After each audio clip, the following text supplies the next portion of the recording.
जैसे ही वो बहावला की उपस्थिति में पहुंचा, वह अपना सम्मान बहावला को दिया। जब वह उसका भाई अंदर आए, वह बैठे, उनको बैठने की जगह दिखाई गई, वह बहावला उसके भाई की ओर मुड़े और उन्होंने कहा, ईश्वर की प्रशंसा हो कि ईश्वर ने तुम्हें इन सभी अक्कासी की जितनी क्रूरताएं थी उससे छुटकारा दे दिया है। उस उच्च अधिकारी से बहावला ने ये कहा, और वो इस वक्तव्य से आश्चर्यचकित हो उठा। वो हक्का बक्का रह गया। उसे नहीं पता था कि अब वो क्या कहे। उसने बस और कुछ भी नहीं कहा। और जब वो बाहर निकले, वह अब्दुल बहा के पास गया और अब्दुल बहा से पूछा, इसका क्या अर्थ है? मैं तो बस अंदर गया ही था, इन सभी परेशानियों और शिकायतें करने के लिए गया था कि ये क्या सब चल रहा है। वह अपना हृदय खाली करने के लिए गया था। और बहावला तो कहते हैं कि ईश्वर की प्रशंसा हो कि उसने तुम्हें इस व्यक्ति से छुटकारा दे दिया है। अब्दुल बहा ने कहा, यदि बहावला ने ऐसा कहा है तो उन्होंने तुम्हें छुटकारा दिया ही होगा। खैर, तो वो वापस अपने कार्यालय जाता है, लौट जाता है, और वो वहाँ देखता है कि हाल ही में टेलीग्राम आया ही है कि बेरूत से वो टेलीग्राम आया है कि वो इस अधिकारी को खारिज करते हैं। वो बहावला की उपस्थिति में फिर जाता है, वो उनके चरणों में गिर जाता है, और बस वही अंत था उसके लिए। आप में से जो माजराहे के मेंशन में गए हैं, आपने इस अधिकारी की तस्वीर भी देखी होगी, उसकी तलवार के साथ जो नीचे लटक रही है, जर्रॉक। और आज उनका परिवार, अब वो समर्पित दृढ़ अनुयायी हैं, पाइनियर्स हैं वो विश्व के विभिन्न भागों में। चलिए, तो मैं अब आपको कुछ और कहानियां सुनाता हूँ। बस समय मारने की कोशिश कर रहा हूँ आपके लिए। उन दिनों जब बहावला अक्का की कैद में गए थे, एक व्यक्ति था। वह निश्चय ही आप सबने शेख महमूद की कहानी सुनी ही होगी। कुछ नया नहीं है, आपने ये सुनी ही होगी। ये कहानी, ये प्रख्यात कहानी है, लेकिन मैं सुनाता हूँ आपको। ये शेख महमूद, जब मैं छोटा लड़का था, करीब 10 वर्ष का, अक्का में,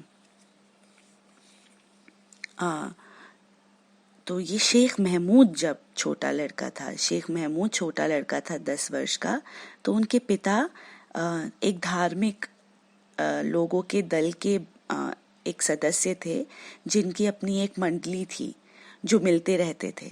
और एक दिन जब वो पूरी मंडली जब एक साथ वापस से मिली, तो उनके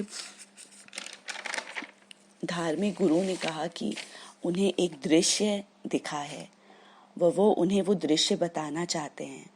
उसने कहा कि वो दृश्य ये है कि वो जानता है कि इस्लाम के प्रतिज्ञापित आ गए हैं। वह हाल ही में उन्हें निष्पादित किया गया है ईरान में, और वो हैं बाप। और उसने कहा अब उस महान के आने का समय है, और वो है बहाउल्लाह। वो उसने कहा कि वो इस नगर में, अक्का में भी आएंगे, वो उच्च स्थान में रहेंगे। उसने इस संपूर्ण दृश्य अपनी सभी मंडली के सामने अनावृत किया, अपने सभी मित्र व दृढ़ लोगों के सामने बताया। और तब यहाँ वहाँ देखा, उसने पूरी मंडली के अंदर उसे 2 जवान व्यक्ति दिखे। उनमें से एक था शेख महमूद, व एक और व्यक्ति थे, करीब 10 वर्ष के थे उस समय शेख महमूद। और उस शेख महमूद को उस धार्मिक गुरु ने अपने पास बुलाया और कहा, तुम यहाँ आओ। और फिर उन्होंने नीचे से मिट्टी का एक कण लिया अपने हाथ में, और एक नुकीली चीज भी साथ में उठाई, और उसे शेख महमूद के कान के बाजू में नीचे यहाँ पर रखा। वो उसे कठोरता से मरोड़ दिया, जब तक कि उसकी कान में से खून ही निकलने लग गया। और उन्होंने कहा, क्या तुम्हें पता है कि मैंने ऐसा क्यों किया तुम्हारे साथ? और फिर मैंने मैंने इसलिए ये किया कि तुम इस दिन को न भूलो जब तुम बड़े हो जाओगे, क्योंकि हम सब जा चुके होंगे, तब तक मर गए होंगे उस समय तक जब वो ईश्वरीय अवतार आएगा यहाँ अक्का में। लेकिन मैं चाहता हूँ कि तुम याद रखो, व मैं चाहता हूँ कि तुम जाओ व उसे देखो व उनमें विश्वास करो व उन्हें हमारी आस्था के बारे में भी बताओ। व उसने उससे कहा कि उसे यह दिन कभी नहीं भूलना है, हमेशा इस दिन को याद रखना है।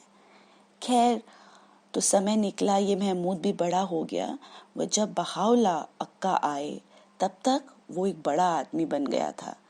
जब बहाउला को वहाँ लाया गया, जैसे कि आपको पता है, जिस रूप में अधिकारियों ने बहाउला को गलत ढंग से प्रस्तुत किया था, ऑटोमन सरकार ने, टर्की का प्रधानमंत्री, इन्होंने बहाउला को इतने गलत ढंग से प्रस्तुत किया कि वो दुष्ट व्यक्ति है, वह ईरानियों का भगवान है।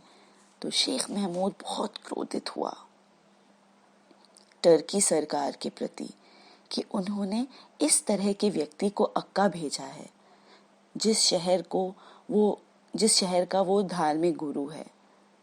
और वो चाहता था कि वो बहाउला को वहाँ से निकाल दे, उस स्थान से, क्योंकि उसने कहा नहीं तो उन पर भी श्राप लगेगा, वह दुर्भाग्यपूर्ण स्थितियां आएंगी अक्का में। लेकिन निश्चय ही ये संभव नहीं था और सुल्तान का अध्यादेश था कि बहाउला को उम्र कैद है, एकाकी कैद में उनके जीवन के अंत तक उन्हें अक्का ही रहना है। तो उसने निर्णय लिया और वो बहुत उत्तेजित था, हमेशा उत्तेजित रहता था। वो उसे नहीं पता था कि अब वो क्या करे कि वो बहाउला को वहां से निकाल दे।